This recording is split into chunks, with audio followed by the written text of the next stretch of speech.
For a day in time, we're looking back at the Arsenal story to examine some of the moments that altered the history of the club. This week we're going back to the 26th of May 1989 and the most unforgettable moment in Football League history. It was a season that went right down to the wire. After dominating for large parts of the season, the Gunners had managed to surrender top spot in the league to Liverpool, trailing by 3 points with one game remaining in the season. As fate would have it, that game was to be at Anfield, and in order to lift the championship, the Gunners had to win by 2 goals, something pretty much everyone saw as an impossible task, but not George Graham.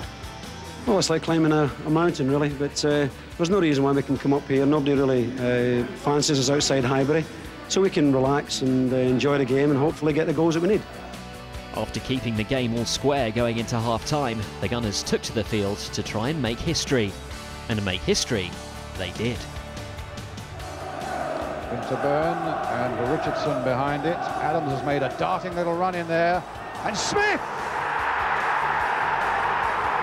And Arsenal have scored! Merson. Richardson. A chance here. Thomas! And Grobbelaar was able to grab it. And what a golden opportunity that was. Unless there is an amazing and dramatic twist now, it looks like Liverpool. 1 minute to go. McMahon has got the word from the Kop, obviously. Arsenal come streaming forward now in surely what will be their last attack. A good ball by Dixon, finding Smith. For Thomas, charging through the midfield. Thomas, it's up for grabs now! Thomas! Right at the end! A match that still sends shivers down the spines of Gooners around the world. Anfield 89 is one of the most thrilling moments in football, and one which hands the 26th of May 1989 a very special place in history.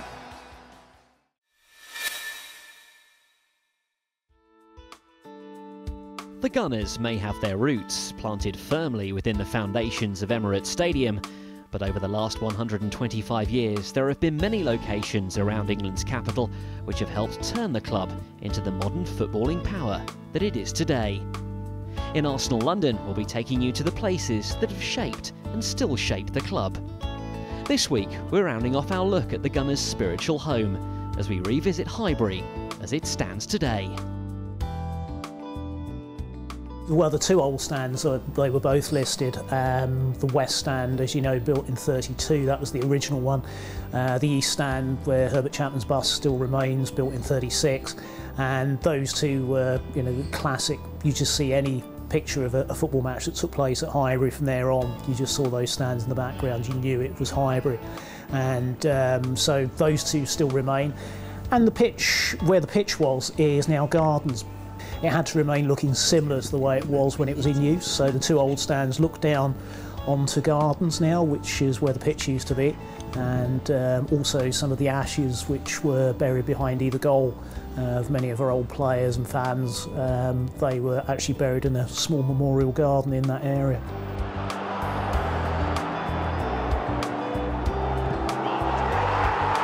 There's plenty of players who I think just don't go there for whatever it is.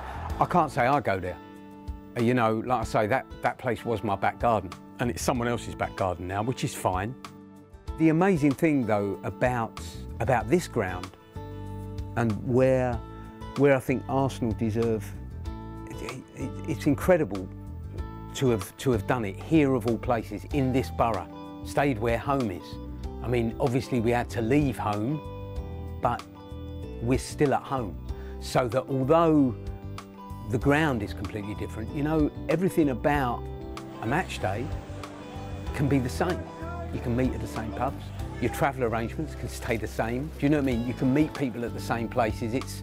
I think to have stayed in Islington is the single most remarkable thing about the move from Highbury. So although we've moved, we're still here, if you know what I mean. And I think that's a really, really important thing for the club and for supporters.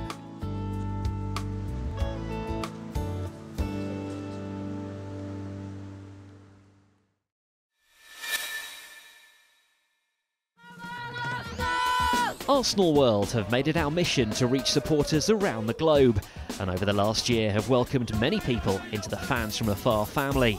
And in Arsenal America, the programme has found a friend too. We first met on the streets of North London, before spending a match day in the States. And now, Arsenal America are back, with a fresh batch of fans all eager to soak up a live Emirates experience. We do a road trip every year, so we picked this particular match for our road trip. So it includes the Manchester City match. It also includes Wolves away and Legends Tour and a few other activities in between. We have, this year we have 40 supporters. It's our largest road trip that we've had so far. We have supporters from all over, from Memphis, New York, San Francisco, Indiana. We have supporters from all over the United States that have all different backgrounds and stories and experiences. And so we've come together as one group to really just experience Arsenal together at this particular match. While Arsenal America president Josh Templeton has been to many games, for a few in his group, this is their first time at Emirates. Well, we flew in Friday and we came over the bridge over there and just seeing the stadium for the first time, being able to, watch the games from afar over in DC area for about a couple of years, and actually seeing the stadium in person is just, I thought I was still sleeping, thought I was dreaming a little bit, so it's absolutely magnificent. It's such an interesting experience to see a first-time supporter, get to see Arsenal play, and get to experience the atmosphere at Emirates and, talk with other supporters. And it's a very visceral experience for many, and they get excited in a multitude of different ways from, so I've seen people laugh, I've seen people cry. I mean, it's just an awesome time. And more importantly, it's such a long way to go. So when they get here, it's just such a release of excitement all at once. So it's really, it's very passionate, if you will, during matches.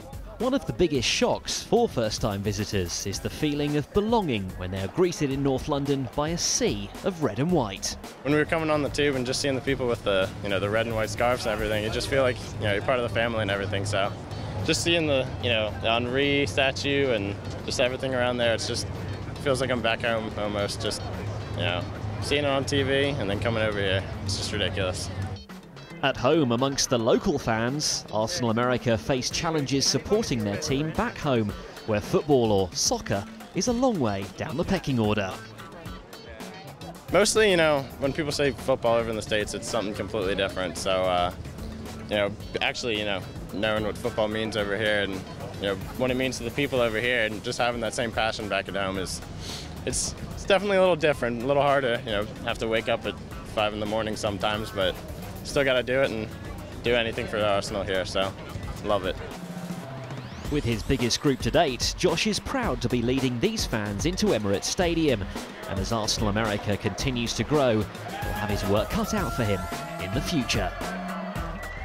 We've had tremendous growth over the past few seasons. So we started off, official status back in 2005 with just a handful. We've grown year over year, and this past year we eclipsed over 15,000 active supporters involved with different branches across the U.S. Awesome!